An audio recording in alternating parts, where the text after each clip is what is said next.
Pemirsa, Satgas Garuda Merah Putih II terus mengoptimalkan pelaksanaan airdrop bantuan logistik untuk warga Gaza, Palestina. Salah satunya memastikan bahwa pengemasan bantuan logistik dalam kondisi aman hingga sampai di daratan Gaza, Palestina. Dan berikut laporan reporter Edo Yoga dan juru kamera Riyad Nur Hikmah dari Zarqa, Yordania yang akan mengajak Anda untuk melihat lebih dekat bagaimana tim Satgas Garuda Merah Putih II melakukan pengemasan bantuan logistik tersebut.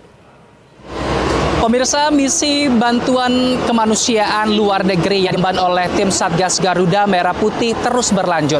Yang semulanya ini hanya ditargetkan hingga tanggal 24 Agustus, namun berkat adanya koordinasi intensif dari pemerintah Indonesia dengan pemerintah Yordania, akhirnya misi bantuan operasional ini dapat diperpanjang hingga 28 Agustus 2025, yang mana harapannya dapat sesuai target dapat mendistribusikan 80 ton logistik bantuan untuk warga Gaza, Palestina. Tentu saja hal yang paling krusial adalah bagaimana memastikan bantuan ini dapat terdistribusi dengan baik. Maka dari itu, kita harus memastikan bahwa pengemasan atau packing bantuan ini dapat dilakukan dengan maksimal tanpa adanya masalah sehingga bisa diterjunkan melalui mekanisme airdrop ini dengan aman dan tepat bisa sampai di tangan warga Gaza, Palestina. Dan untuk membahas bagaimana sistem kemudian juga pengemasan ini dapat berlangsung dengan baik dan memastikan pengecekan atau pengemasan ini bisa aman dan tidak membahayakan bagi warga Gaza, Palestina,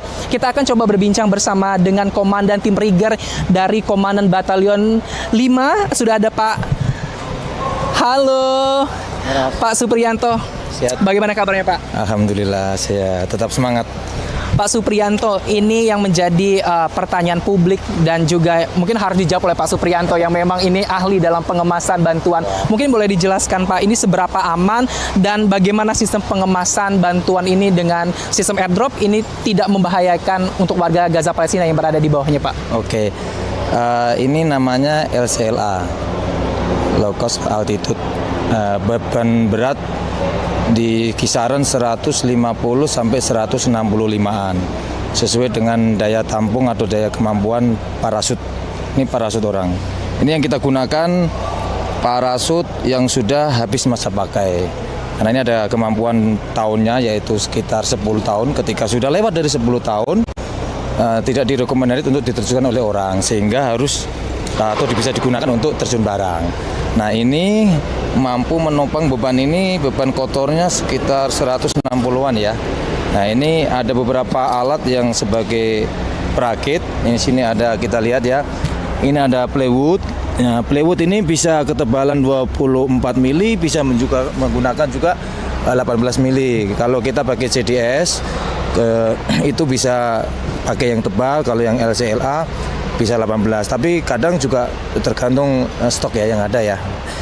Sama-sama bisa kuat. Ini kemudian atasnya kita pasang honeycomb. Ini untuk biar agak mantul lah itu istilahnya ya. Itu bisa 10 cm atau 8 atau 6 cm. Nah, kemudian dari plywood itu diikat ke bekal. Ke bekal ini menggunakan tali payung, bisa menggunakan tali payung, bisa menggunakan tali tambang. Nah, kemudian setelah itu box-box ini satu bundle ini ada 8 box. Nah, 8 box. Satunya kurang lebih di kilogramnya itu sekitar 24. Ya, 24. Tapi ada dua yang saya kombinasi, tidak 24 kilo, saya kombinasi dengan sarimi supaya beratnya tidak mencapai 200. Kalau mencapai 200 tentunya berbahaya bagi tali payung ya. Kemudian setelah kita susun 8, kita ikat menggunakan strip. Nah, strip ini kekuatannya 1000 kilo. Strip, kemudian kita racet ikat ini, ya pakai ini. Nah, ini, kemudian kita pasang.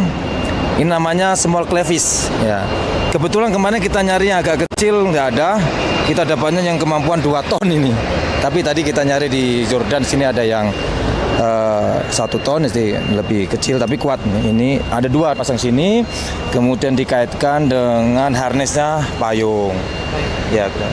Baik Pak Supriyanto, ini untuk komponen-komponen yang tadi sudah disebutkan ini dibawa langsung dari Indonesia atau memang ada beberapa barang yang dibeli di Yordania Pak? Untuk payung kita bawa dari Indonesia. Ya, kita kemarin bawa 600 buah ya.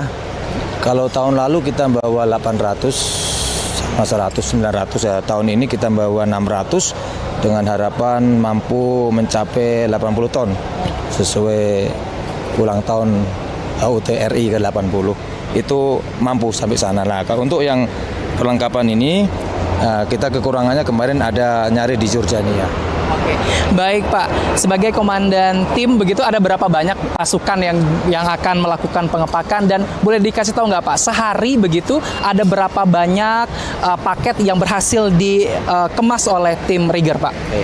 Personel kami gabungan ya dari darat sama udara ada 10, kemudian ada relawan ya ini teman-teman relawan itu. Nah, ini dari mahasiswa Indonesia yang kuliah di sini, kemarin ada yang bantu kami, ada yang 15 orang, sip-sipan dia, ada yang 18 orang, sehingga kami sangat terbantu sekali sama mereka. Nah, target yang harus kami peroleh dalam satu hari minimal 68, karena satu sorti 2 pesawat itu 34 kali 2. Artinya saya harus mendapatkan target 68 bundle. Nah, tapi selama ini alhamdulillah kemarin sempat 82 bundle, sebelumnya 90 bundle. Waktu mendarat pertama kali kita lembur nih Mas, sampai sini jam sore, kemudian akomodasi jam 9 malam kita langsung merakit rigging sampai setengah 5 subuh. Karena besoknya mau airdrop, nah, dapat 45 sama ditambah lagi hingga mencukupi untuk sorti penerbangan atau airdrop. Baik, terima kasih Pak Supriyanto karena memang ini adalah bagian yang cukup krusial untuk memastikan bantuan dari pemerintah Indonesia ini bisa diterima dengan kondisi baik dan aman untuk warga Gaza Palestina. Berkat Pak Supriyanto dan juga tim tentunya. Terima kasih Pak Supriyanto sudah berbincang bersama Garuda TV.